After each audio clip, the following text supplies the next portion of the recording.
What's happening? I hope you're all well.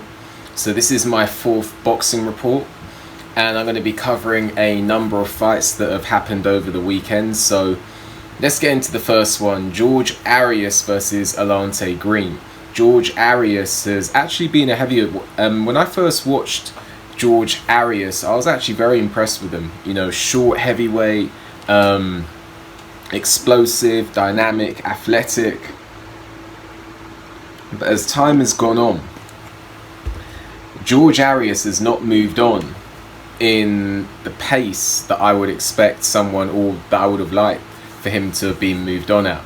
Maybe it's issues outside of the ring, maybe, I don't know, maybe he's not got the backing, maybe he's had issues in sparring, maybe he's not as keen as he once was. But if I go on, and the thing is with George Arias, since I first discovered him, he has gone on to have some shaky performances. He was on the floor against a journeyman, if I remember correctly.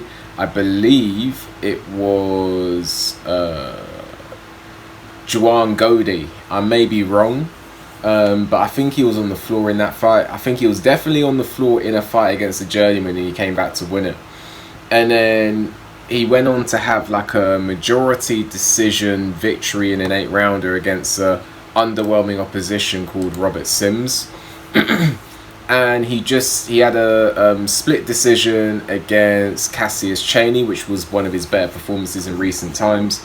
And he's now got a split decision against Alante Green, who has spoken about wanting to compete at cruiserweight. So this isn't form for someone who's going to go on and do great things in the heavyweight division. That's not to say he won't. There are some fighters who perhaps have underwhelming performances and then go out there and perform extremely well. They up their game against top level opposition. Look at Otto Wallin. I mean, even when he lost against Fury, he performed better in that fight than, you know, perhaps he has performed in previous fights leading up to that fight. It's not definitive, but for me, George Arias has been a bit of a disappointment. Whether it's his, you know, whether it's all due to him. He's been a pro since 2014, and I don't see where this is going. He's now changed his style. He's more of a back foot fighter, and to me it just looks like he hasn't got the dimensions for it. Now, that's not to say not all short fighters can. That's not to say no short fighter can go on the back foot and be effective. In fact, I think it's good for a short fighter to know how to go on the back foot, but I think primarily he needs to be on the front foot pushing the action. So he gets a split decision draw against Alante Green. Let's see where it goes. I hope something happens with him, because he's not without talent, but I think something needs to change. The next fight that I want to cover is Richard Riakporhe versus Fabio Turchi. I watched this fight on Sky, and Richard Riakporhe, he as always, for me, Richard Riakporhe is a bit underwhelming at times, but he can punch. You know, he's not the most fleet of foot. I don't think he's the most coordinated. I don't think he's the best on the inside, but he can punch. He's got a brilliant right hook, and he's got a brilliant, and he ended this fight with a punch to the body, but he lost that first round due to lack of activity. I think Richard Riakporhe, he has power, but he's not the finish article. And there's nothing wrong with that, but he gets the win, he moves on. Who could he fight next? Just having a look here. Where's his box rec? Just get to pull up his box rec. 15-0, 11 coming by way of knockout. And you know, he's done what he's you know, supposed to do. I mean, I watched the fight against Chris Billam-Smith. I thought that was very close. If that went Billam-Smith's way, wouldn't have complained. But I think he's limited. How old is he? 32. So I think he's limited with regards to where he can go. I wouldn't pick him against Lawrence Okoli. I wouldn't pick him against any of the top guys. I think Makabu would beat him. I think Papin would beat him. I think that who else is there at cruiserweight? You know, Glowacki would be a good fight. You know, a fight that would be good for him is Isaac Chamberlain. I think that's a good competitive domestic dust-up, that one, actually. But I don't think he'd ever reach the top of the cruiserweight division. But with that punch power, you never know. Good luck to him.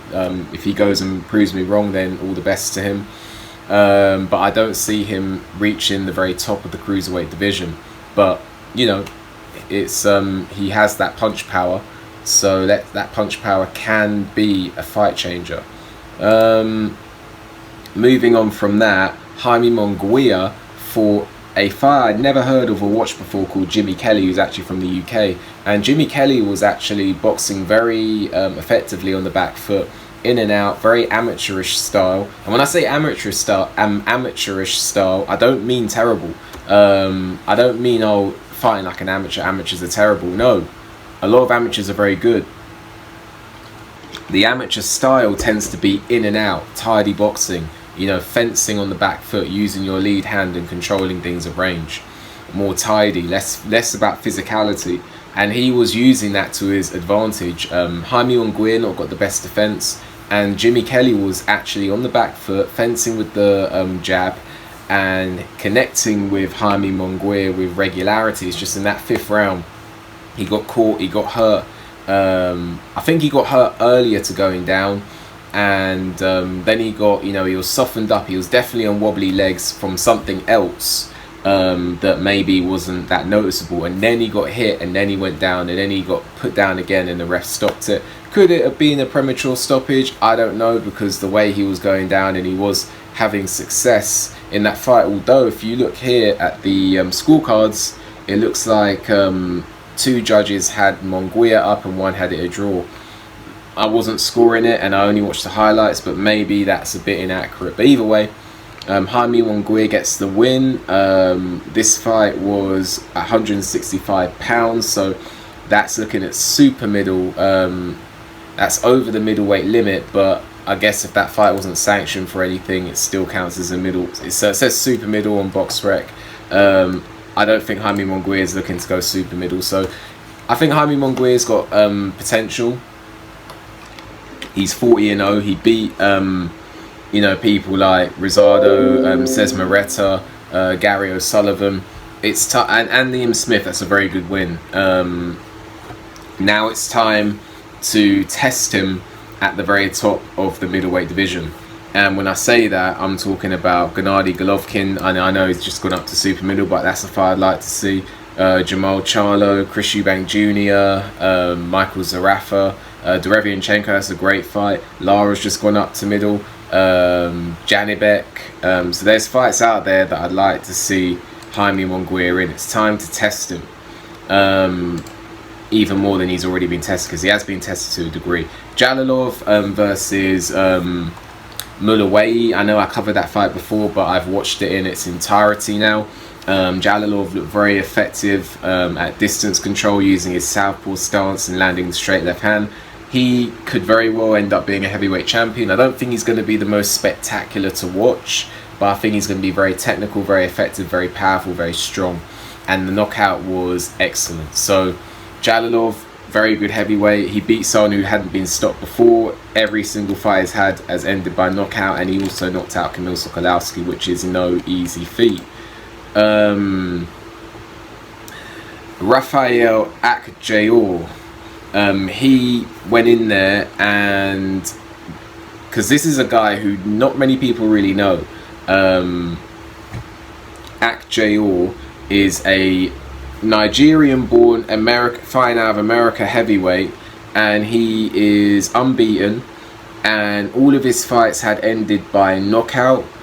But he went into this fight just yesterday against Terrell Jamal Woods, who's an experienced journeyman. He's had around 80 fights now, I think, this journeyman. 28 wins, 51 losses, 9 draws. But if you're not on your P's and Q's, he can upset you. And he's only been stopped a handful of times in those 51 defeats. If I just pull up his box rec, I've literally just pulled down his box. I've pulled down Akpejiori's box rec, but if I pull up the box rec of Jamal Woods, he's been stopped 7 times in 52 defeats, so it's not an easy thing to do to go and knock him out. Generally speaking, he goes a distance, and Akpejiori found himself going the distance for the first time in his career, and he is now, what, 14 wins, 13 by knockout, and he's 31 years old, 6'8", very tall heavyweight, reasonably big with regards to his weight, because he's weighed in at roughly the 250s.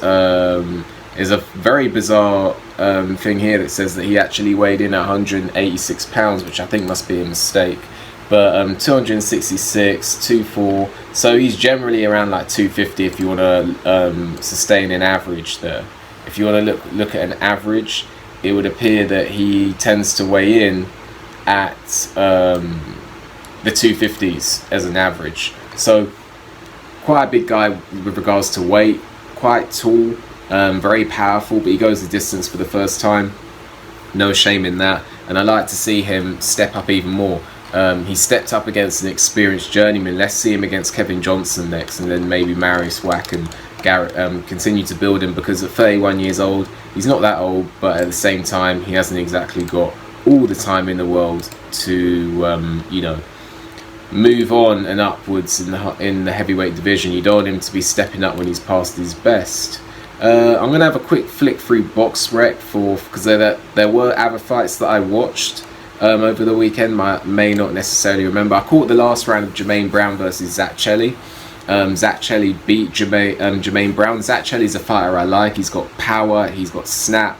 I thought he was a little bit intimidated by that guy that he fought, Cody Davis. I thought Cody Davis went on to lose to a guy that Chelly beat. But either way, Chelly gets the win. He's young. He's just won the British title, the English title. What title was it? English super middle title. So let's see him push on for the British. Let's have a look at some other fights I watched.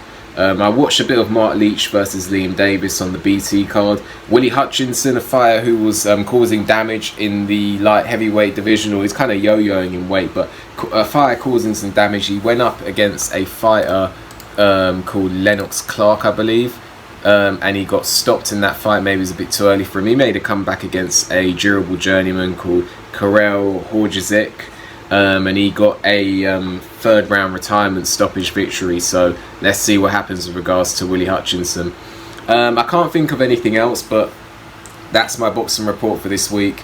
If you know any other fights of interest, let me know. Of course, Daniel Dubois got the victory as well. I've covered that in another video. Let me know if there's anything else of interest, because I'm always looking for fights that are of interest. And then I'll see you on the next boxing report. And like the video, subscribe to the channel, leave a comment, hit the notification bell so you get a notification when I make a new video. And also check the little clip that I've got at the end of this video, because I myself, I box, and I've got a fight coming up as well. So make sure you get yourself down to that fight. I have a quick clip at the end of this video that will be discussing that, and I'll see you on the next video.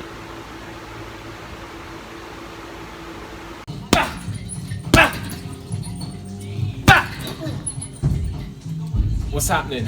I'm happy to announce that I'm going to be fighting on the Big Energy Show on the 9th of July in Romford, Essex. It's going to be a great fight. Make sure you get yourself a ticket. You can get a ticket by calling or texting me, or sending me a message on Instagram. The link for those are in the description. It's going to be a great fight. I'll see you at the fight, and I'll catch you in a bit.